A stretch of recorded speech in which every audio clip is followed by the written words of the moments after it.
Lalu kemudian setelah riwayat hadis poin yang ke-6, la yu'minu ahadukum, la tidak, yu'minu beriman, la yu'minu tidak beriman, tidak beriman berarti kafir. Enggak, maksudnya la yu'minu di situ kamalul iman, bukan maksudnya tidak beriman kafir. Enggak, la yu'minu lam yakun imanan kamilan, imannya tidak sempurna kalau dia tidak melakukan ini. Anda dia tidak melakukan ini, ada imannya, cuman nggak sempurna. Sedangkan kita mau segalanya itu sempurna. Kadang inilah manusia ini, mobil mau sempurna, rumah mau sempurna, keluarga mau sempurna, pas iman, ya cukup-cukup aja lah Pak Ustadz. Ya nggak bisa begitu. Maka poin yang ke-6 adalah la yu'minu, kamu tidak akan beriman, tidak sempurna imanmu sebelum engkau melakukan ini. Apa itu? Hatta yuhibba li akhih, sampai engkau cinta kepada saudaramu, ma yuhibbu li nafsih, kalau engkau cinta, suka pada tasbih ini, sayang betul engkau pada tasbih ini, cinta betul engkau pada tasbih ini, maka begitu jugalah cintamu ketika dia berada di tangan temanmu. Itu makna la yu'minu ahadukum hatta yuhibba li akhi ma yuhibbu li nafsi. Ma tasbih, li nafsi, pada dirinya. Sebagaimana dia suka tasbih ini ada pada dirinya, begitu jugalah kalau dia suka tasbih ini berada di tangan saudaranya. Aslinya tadi sebelum majelis ini, tasbih ini di tangan Sayyid Alwi. Tapi kemudian Sayyid Alwi ingin tasbih ini berada di tangan saya, diberikannya ke saya, makanya saya pegang. Entah beliau tahu bahwa kajian malam ini tentang itu biar supaya mudah saya menjelaskan. Wallahu alam, tapi dengan adanya tasbih ini mudah saya menjelaskan. Kenapa Ustadz gulung begini? Kalau begini kepanjangan, maka saya gulung dua. Jangan sampai nanti ada yang, kenapa Ustadz Somad itu gitu? Biar tasbih pahalanya double. Enggak, bukan itu maksud. Syukran, jazakumullah. Masya Allah. Dr. Abdurrahman, beliau dari Mesir tamat 96, saya baru ke Mesir 98. Jadi beliau ini kalau menurut strata ilmu kakek saya di atas. Tapi beliau tuangkan saya air minum. Beliau sedang mengamalkan la yu'minu ahadukum hatta yuhibba li akhihi ma yuhibbu li nafsihi. Kalau air minum itu terasa nyaman, enak, mengalir di tenggorokanmu, begitu jugalah dia mengalir di tenggorokan saudaramu. Maka dituangkan beliau. Sedangkan Tuan Guru Zaini tadi, waktu kami makan, dituangkan beliaulah saya sup surbah. Daging apa tadi Tuan? Hah? Kambing. Kasihnya kambing. Sebagaimana kambing, jangan dibayangkan. Sebagaimana kambing itu enak mengalir di tenggorokanmu, begitu juga di tenggorokan saudaramu. Maka begitu saya duduk, dituangkannya, diambilkannya piring, dituangkannya nasi, diletakkan lagi daging. Saya mohon maaf Tuan Guru, tak bisa saya makan semuanya karena perut saya kecil. Dulu berat saya kalau saya timbang itu 49 lebih sedikit, kurang 50. Lalu kemudian sejak Covid mulai Maret saya berhenti keliling. Maret, April, Mei, Juni, Juli, Agustus, 6 bulan tak pergi-pergi. Tadi saya timbang di hotel naik 6 kilo, 56. Berarti sebulan sekilo. Ditambah lagi tadi barokah surbah dari Tuan Guru Zaini, ini pulang mau saya timbang lagi. La yu'minu ahadukum. Dan Masya Allah tabarakallah, hadisnya baru dijelaskan, tapi saya sudah dapat keutamaannya duluan. Sebagaimana tasbih itu langsung, sebagaimana air minum itu langsung, sebagaimana surbah itu langsung. Tadi turun dari hotel, tiba-tiba datanglah, saya tadi turun dikawal keliling, banyak betul pengawal saya. Karena sekarang kan banyak orang gila.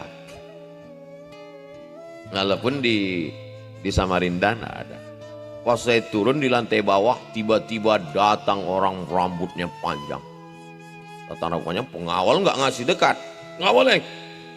Rupanya dia mau ngasih saya cincin. Nah, ini yang sedang saya pakai. Karena mau ngasih cincin langsung saya boleh gitu. Saya yakin dia senang sekali dengan cincin ini. Dan dia ingin la yu'minu ahadukum, kau belum beriman, hatta yuhibba li akhi ma yuhibbu li nafsih. Sampai sebagaimana senang dia berada di tanganmu, begitu jugalah dia berada di tangan saudaramu. Maka Masya Allah tabarakallah, lama saya termenung. Tapi rasanya tak ada yang kebetulan. Kenapa hadis bercerita tentang itu, dan sebelum hadis itu semua saya menerima itu. Jadi kalau memang betul Ustadz mau mengamalkan itu, mestinya Ustadz berikanlah itu kepada orang lain. Ada hadis lain, al-hadiyah la tuhda. Hadiah nggak boleh diberikan pada orang lain. Ada aja alasannya ngeles. Saudara yang dimuliakan Allah SWT. Kira-kira adakah yang terjadi di dunia ini di luar dari kehendak Allah? Tidak. Semua yang terjadi ini adalah ketetapan Allah Subhanahu wa taala. Termasuklah yang saya terima malam ini, orang-orang mulia yang saya temui, termasuklah hadis yang dikaji malam ini. Sehingga nanti ketika saya tua, saya bercerita ke anak cucu saya, waktu aku ke Samarinda, hadir di majelis Tuan Guru Zaini, hadis yang beliau kaji adalah ketika itu la yu'minu ahadukum hatta yuhibba li akhi ma yuhibbu nafsih. Dan Nabi mengajarkan, kalau engkau cinta kepada saudaramu, jangan hanya dalam hatimu, tapi kau katakan. Maka malam ini saya katakan kepada Tuan Guru Zaini, inni uhibbuka fillah. Saya katakan kepada Habib Alwi As-Sagaf, inni uhibbuka fillah. Aku cinta kepada kamu berdua.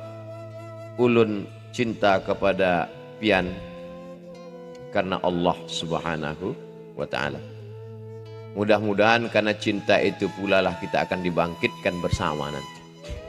Almar'u ma'aman ahab. Kalau cinta sama Tuan Guru, ya di padang mahsyar sama Tuan Guru. Kalau cinta sama Habib, dia padang mahsyar sama Habib. Kalau cinta sama tit, nggak boleh disebut, sensor. Ya sama itulah nanti di akhirat. Saya segan nyebutnya, ini majelis ilmu. Kalau di stadion saya sebut. Kita akan dibangkitkan bersama. Sebetulnya hiruk pikuk beberapa hari ini hanya cara Allah mau melihatkan pencinta siapa yang sedang tampil di sekarang. Itu aja sebetulnya. Jadi skenario Allah Ta'ala. Allah mau tunjukkan. Ada tentara yang pencinta Habib, ada yang polisi pencinta Habib, ada yang satpam pencinta Habib.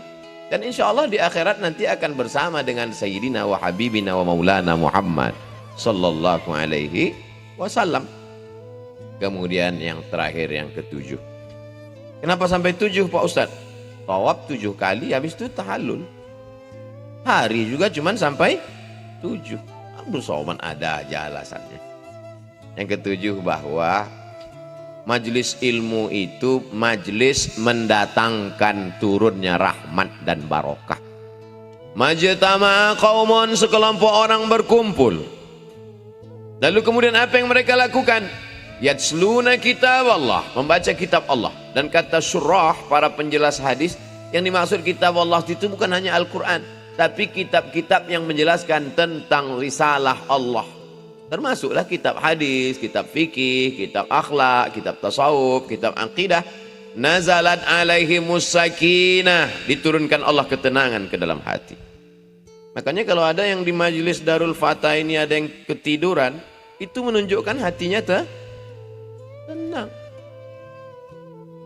Karena kalau orang yang stres nggak bisa tidur.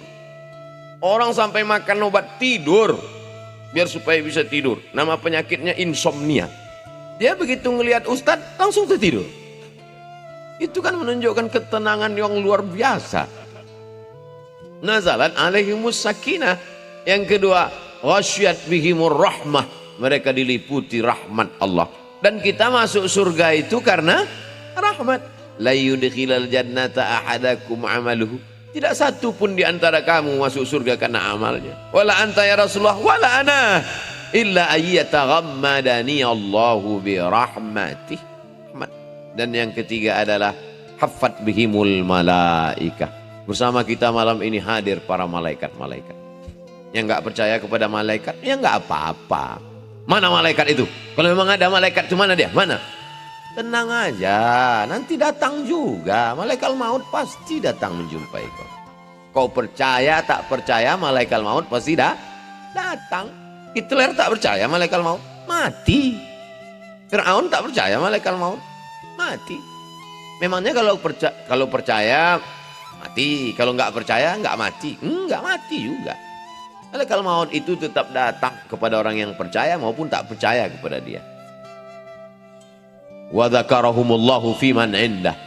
Kita yang hadir semua malam ini dibanggakan Allah Ta'ala kepada para malaikat. Ya Allah, kata malaikat, mereka berkumpul malam tadi di Samarinda. Apa kerja mereka? Nobar, nonton bareng Real Madrid Barcelona. Itu tidak dibanggakan Allah, tapi dibanggakan karena mereka mengkaji hadis-hadis Rasulullah Sallallahu Alaihi Wasallam. Tuan Guru Zaini, Habib, Abdul Somad, Daif, Abdul Somad, tamu. Tak layak seorang tamu bersuara lebih daripada sahibul bait. Bayangkan kalau kita bertamu ke rumah orang, tiba-tiba menggelegar. Itu kan namanya tamu kurang ajar. Terus kenapa Ustadz bersuara menggelegar? Ngusir setan. Mohon maaf, saya kurang adab, qalilul adab. Mudah-mudahan apa yang saya lakukan ini bisa menolong saya di hadapan Allah SWT. Saya mau ketika saya mati, saya diberikan Allah husnul khotimah berkat doa dari Tuan Guru dan majelis-majelis ilmu. Di setiap majelis-majelis berikutnya, saya mohon tetap doakanlah saya. Walaupun tidak secara khusus, maka insya Allah mengalir kepada kita semua. Terima kasih Tuan Guru Zaini, terima kasih Habaib. Mohon maaf. Wassalamualaikum warahmatullahi wabarakatuh.